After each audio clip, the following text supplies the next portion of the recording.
wabarakatuh.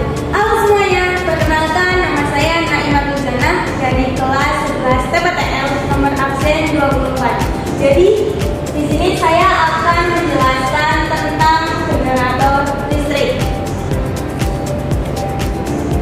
Di sini ada tujuan pembelajaran yang akan saya sampaikan, yaitu yang pertama adalah memahami definisi dan prinsip kerja dasar dari generator listrik. Yang kedua, mengidentifikasi komponen-komponen yang ada dalam generator listrik seperti rotor, stator, komutator, slip-ring, ground. Terus yang ketiga itu ada menjelaskan jenis-jenis fungsi generator listrik. Yang keempat, menjelaskan perawatan, pemeliharaan, dan kesimpulan. Apa sih generator listrik? Jadi generator listrik itu yaitu mesin yang mengonversi energi mekanik yang menjadi energi listrik. Secara sederhana, generator listrik itu menggunakan gerakan mekanik untuk menggerakkan konduktor listrik dalam medan magnet sehingga menghasilkan listrik. Prinsip kerja generator. Prinsip kerja generator itu didasarkan pada hukum induksi elektromagnetik atau current, yaitu sebuah konduktor bergerak dalam magnet atau sebaliknya medan magnet bergerak relatif terhadap konduktor, maka akan timbul gaya gerak listrik atau BGL induksi pada konduktor tersebut. Nah, proses ini dapat disebutkan sebagai berikut. Yang pertama itu ada pembentukan medan magnet, yang kedua penggerakan relatif, yang ketiga induksi elektromagnetik, yang keempat pengumpulan arus, yang kelima itu regulasi output. Nah, di sini itu ada komponen-komponen yang ada di dalam generator listrik.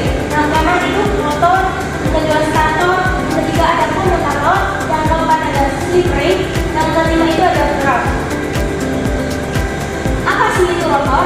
Jadi rotor itu adalah bagian yang terletak di dalam generator yang bertugas mengubah energi mekanik menjadi energi listrik. Nah, rotor ini bekerja sama dengan bagian diam yang disebut stator atau lilitan yang ada di dalam generator, di mana itu akan menghasilkan listrik melalui prinsip kerja induksi elektromagnetik. Stator itu bagian stasioner yang berisi kumparan kawat atau lilitan dan inti yang mengubah energi mekanik menjadi energi listrik dengan menghasilkan tegangan melalui induksi elektromagnetik ketika medan magnet berputar dari rotor melewatinya.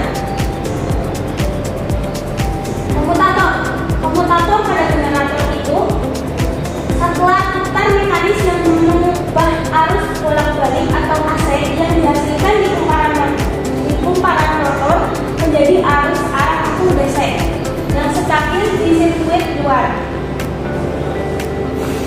Slip-ring itu generator yang menggunakan perangkat slip-ring atau cincin slip untuk mentransmisikan daya dan sinyal listrik dari bagian yang berputar atau disebut rotor ke bagian yang diam yaitu stator dan sebaliknya. Nah, komponen ini itu memungkinkan aliran listrik yang stabil antara bagian yang bergerak dan yang tidak bergerak dalam suatu mesin. Terakhir itu adalah cross pada generator itu lebih tepatnya itu sifat karbon. Nah, komponen ini itu penting dalam generator listrik dan motor yang berfungsi sebagai kontak geser untuk menyalurkan arus listrik antara bagian yang diam dan bagian yang berputar atau disebut rotor. Nah, generator juga memiliki jenis-jenis, yaitu yang pertama ada generator arus searah atau disebut DC. Nah, generator DC ini menghasilkan arus listrik yang mengalir dalam satu arah. Yang kedua ada generator arus bolak-balik atau AC.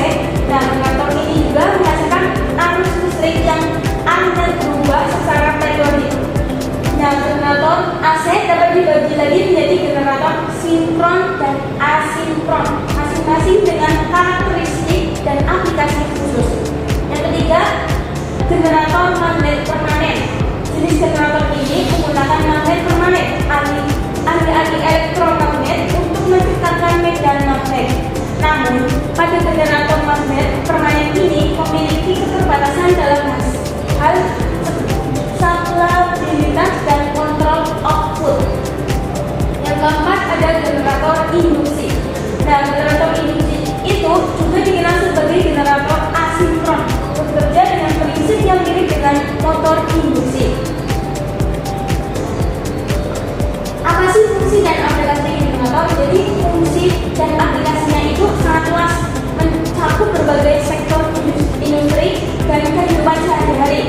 Nah, di sini itu ada contoh beberapa fungsi dan aplikasi utama pada generator. Yang pertama itu fungsinya sebagai sumber listrik cadangan.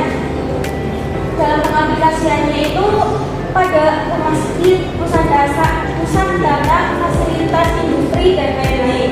Yang kedua, pembangkit listrik utama seperti daerah terpencil, lokasi konstruksi, ekspedisi dan lain-lain. Yang ketiga ada pembangkit listrik skala besar, yaitu PLTU, PLTB, PLTM, yaitu. Selanjutnya ada perawatan dan pemeliharaan generator.